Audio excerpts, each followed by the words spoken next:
First topic this week has been causing quite a stir in US labour markets over the last year or so. I'm talking about the so-called Great Resignation. There have been some staggering statistics involved, with a record high of 4.4 million workers, around 3% of the workforce there, all quitting their jobs in just 1 month, September last year. Over the full year, it was more than 34 million voluntarily leaving their jobs, with many opting to stay out of the full-time labour force as we have known it up to now. Now, here in Southeast Asia, we don't have those record numbers of employees quitting, but we are seeing similar changes in the priorities for employees.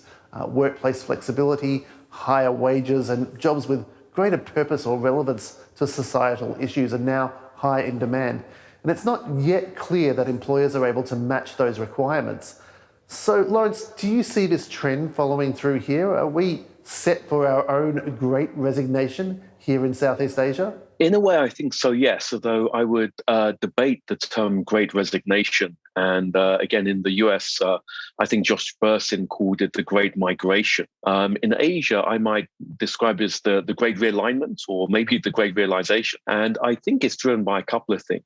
And for a lot of people, it's just the realization that lifetime employment at a large conglomerate or a large company, there's no safety there anymore.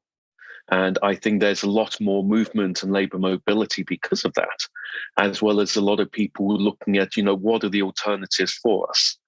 And the realignment comes around realizing that despite societal and sometimes parental expectations, having a big job at a big company is not always what it's cracked up to be. And the last couple of years has shown us that, that's not always a safe place to be. So I do think we'll see big changes across ASEAN. It will vary by country and culture.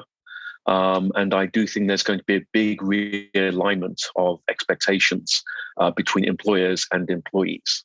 Do you think employee loyalty, however you measure it, in this region has been decreasing over the past few years? I think it's decreasing, and it's decreasing in terms of assumed loyalty to brands, to big names, to big companies.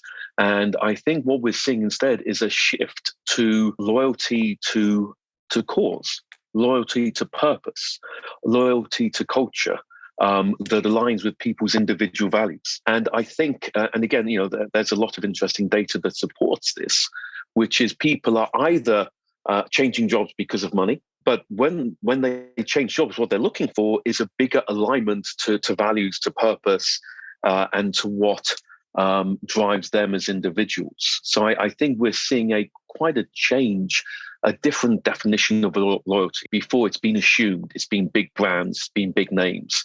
I think in future, it's more about big purpose and big meaning. And finally, Laurence, what do you think should be the priority for HR leaders and employers to avoid their own personal Great Resignation at their specific workplaces? There's very compelling data from a number of different sources that says the biggest attractor, the most powerful retainer is all around culture. It's purpose, it's alignment, it's the stuff people want to believe in and have meaning in their life. Yes, they expect good hybrid work situations. Yes, they expect good compensation and benefits.